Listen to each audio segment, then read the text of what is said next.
Well, hello everyone. Thank you, Bill, for your presentation. Appreciate that. I'm happy to be back, and I apologize for not being more consistent. It's just a little bit difficult sometimes because I open up our facility, and I'm over here very often by myself, and have people come in and appointments scheduled, and sometimes classes to teach. So I do get taken up with other things periodically. So I am going to attempt to be technologically savvy today and play a video for you at a point during the presentation. And as Derek knows, I'm not the most technologically savvy person out there, but we'll give it a go, see how it works out. The last time I had a discussion with the group, we discussed releasing anger. And we've had a series of circumstances arise over this past week which focused on another of our more extreme human emotions, which is releasing sorrow. It so happens that one of our assistant instructors, our newest assistant instructor, in fact, who's a wonderful gentleman who had two little girls who come to classes at our facility, passed away last Saturday. We received word Sunday that he had passed away, and we had just hired his wife to be the director of our after-school program. They were so happy about it, and now, unfortunately, this wonderful gentleman is gone, and will be attending the services tomorrow. And this has clearly affected everyone because he was so well liked and loved, and you could see just how much his little girls loved him and he loved them.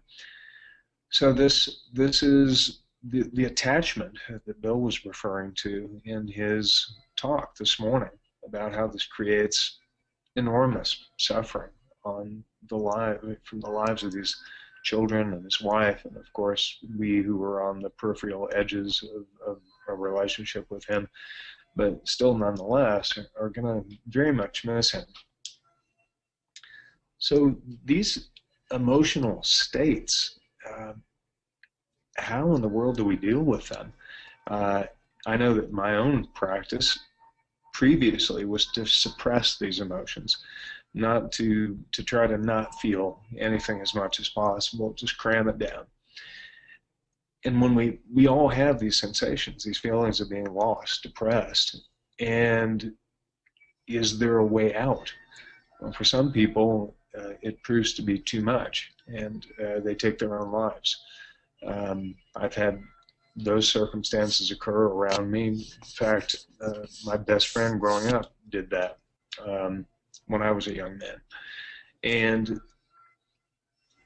we wonder, gosh, how can you surmount these obstacles, the emotional obstacles? What is our true nature and the ground of being, the essence, our soul, all of this that we discuss? And when we kind of look at those greater questions of do we exist? Do we continue to exist? Is it an individual identity? Is it something of a collective that we merge into? Well, we don't really know the answer to that. There are a variety of theories about it, and this is one of the most relevant questions of our existence. I'm going to play a video, and I just saw this pop up on YouTube this week, or not on YouTube, on Facebook, and I saw this video from this gentleman, and who's a neurosurgeon. And I will let the video speak for itself, presumably, as long as I can get the thing to go. So let me get out of this, go to this, make it big, and hopefully you guys can see this. Derek, if it does not play, if you would be so kind as to tell me, and then I'll just kind of work our way through it. You know, before this, I'd spent 20 years in academic neurosurgery. I thought I had a pretty good idea how the brain works and how it generates consciousness. I heard occasional near-death experience stories. and I was certain that there would be some brain explanation. Evan Alexander is a Harvard-trained neurosurgeon. He put his faith in logic, in rational thought. Then, in 2008, he spent 7 days in a coma. Now, he's a believer. As a neurosurgeon, has this experience changed your thinking about life? It has totally changed everything about my thinking. Most people have some idea of what happens when we die. If you do indeed believe in heaven, it usually involves white clouds, bright lights, mountain tops. Well, Dr. Alexander is a man of science and of medicine. Well, he says he's been to the other side and now he's back to tell us what it was really like.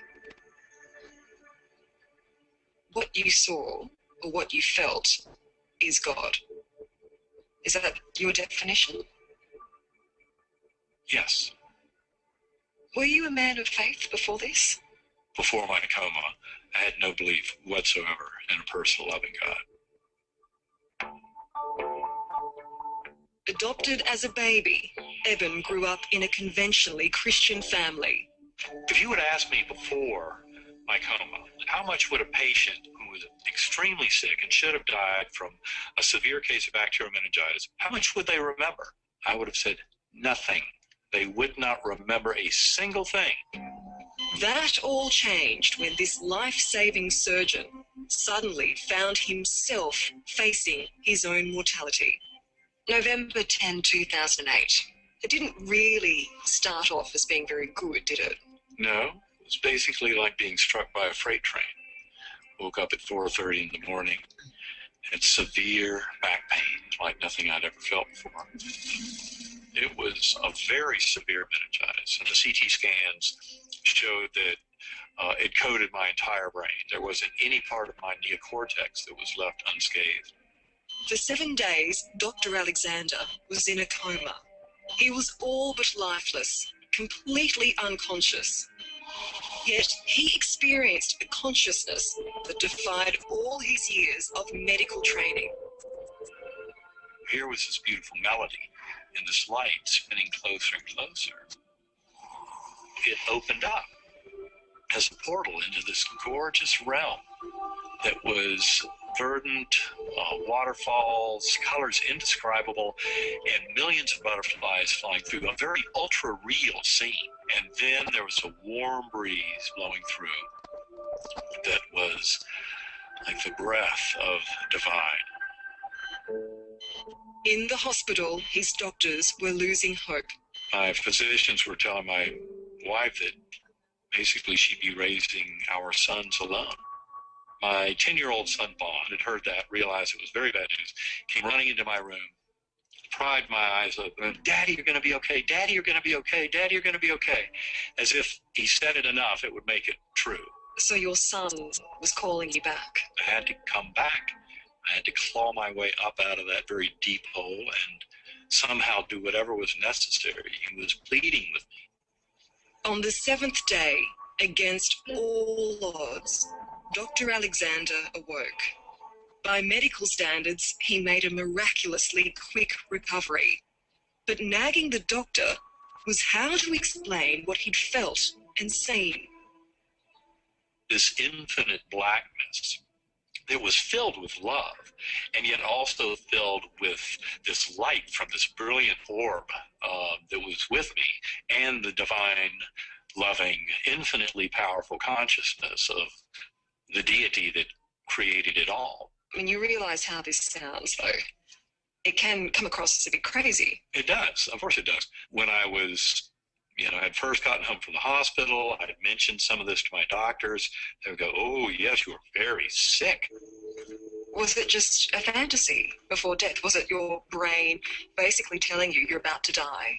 And it's a nice way of shutting down all the systems and making it a pleasant way to exit. Well, it's very important to remember that I had a severe bacterial meningitis that had greatly damaged and destroyed my neocortex, the part of our brain that makes us human, the part that allows for any kind of conscious experience.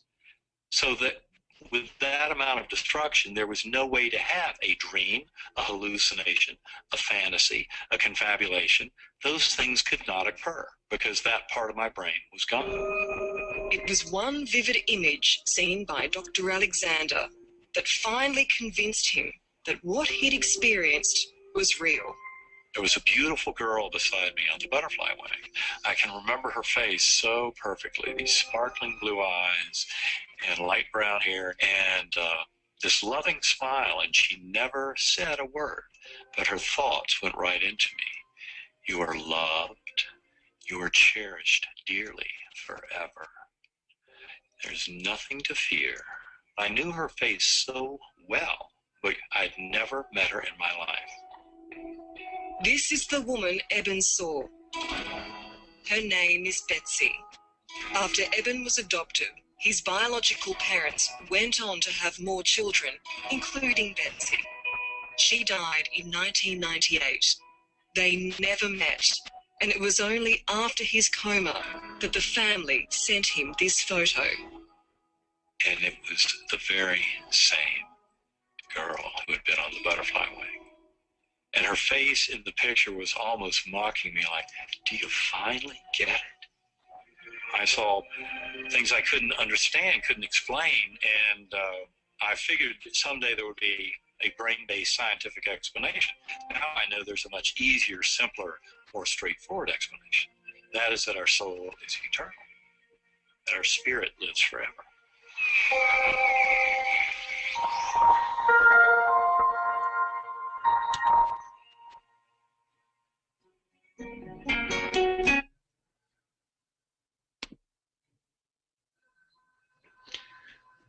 So I'm hoping that you guys can still hear me, because I'm going to go back to the slideshow here. I thought this was a rather remarkable story, and so I bought this gentleman's book, and I've found that there are correlations in this that, because some of it, when we follow different traditions, I've studied the Christian tradition, Buddhist tradition, Taoist, a variety of paths. And there are some conflicts as we look at these elements of consciousness, of God, of a personal soul. There are some disputes. But yet, what this gentleman describes in his book is really components of all of these mixed into one that really seem to suggest that the elements of the bardo that we hear of in Buddhism, in particularly Tibetan Buddhism, of limbo that we hear in Christianity of the Catholic faith, all of these were present in his experience. One of the quotes that he gives in here is, again, from my present perspective, I would suggest that you couldn't look at anything in that world at all, for the word itself implies a separation that did not exist. Everything was distinct, yet everything was also a part of everything else, like a rich and intermingled design on a Persian carpet or a butterfly's wing. This integration is the exact same thing that I have experienced when, as I've described to some of you guys in several experiences during meditation, this integration of everything, and you can't describe it, it just is. So when I read that paragraph, I recognized exactly, immediately, it was that of my own experience. So I think perhaps some of these opportunities are gifts that are a way for us to be able to see beyond what is our temporal reality, our material selves, and to see beyond that into how we integrate into this collective. And then the last and most important message that he felt would be given is that these three things: you are loved and cherished, You have nothing to fear, and there is nothing you can do wrong.